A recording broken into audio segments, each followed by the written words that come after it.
decíamos, 1.200.000 dosis de vacunas antigripales ya están disponibles en los diversos centros asistenciales de nuestro país. De acuerdo a las especificaciones de los médicos, son prioridad niños y ancianos.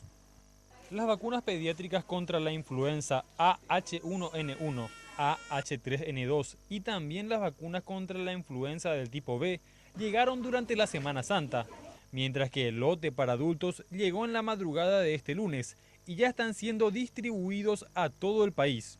En total, son 1.200.000 las vacunas recepcionadas por el programa ampliado de inmunizaciones. Generalmente cuando arriba un avión y trae vacunas, en 8 horas todos los departamentos ya tienen esas dosis, a excepción de Alto Paraguay que tardamos un poquito más por la distancia, ahí sí son 12 horas, ¿verdad? Pero lo importante es que estas vacunas ya están disponibles, por consiguiente la población es importante, por favor, que acuda a las unidades de salud de las familias, a los puestos sanitarios, al IPS, al hospital de clínicas, sanatorios privados, inclusive aquí en Capital como La Costa, el Británico o el Migone, ¿verdad? Y diferentes, estrategias que estamos desarrollando con la finalidad de que la población llegue hasta las vacunas también, al mismo tiempo que nosotros estamos llevándolas a sus casas, ¿verdad? La vacuna es gratuita para toda la población, pero las autoridades sanitarias instan aún más a los grupos vulnerables a acudir a inmunizarse.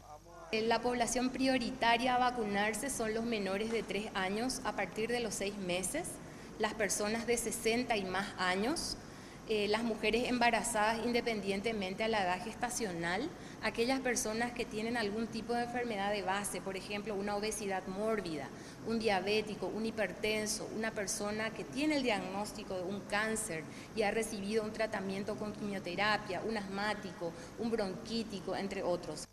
Existen algunas contraindicaciones que las personas deben tener en cuenta antes de vacunarse.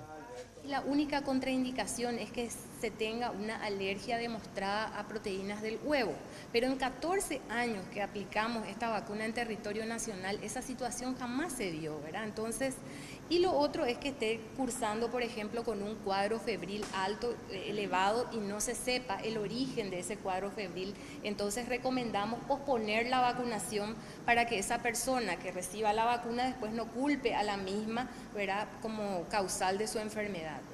Los casos de influenza comienzan a registrarse en junio y tienen su pico en julio, por lo cual las autoridades sanitarias mencionaron que la población tiene aún un mes para inmunizarse.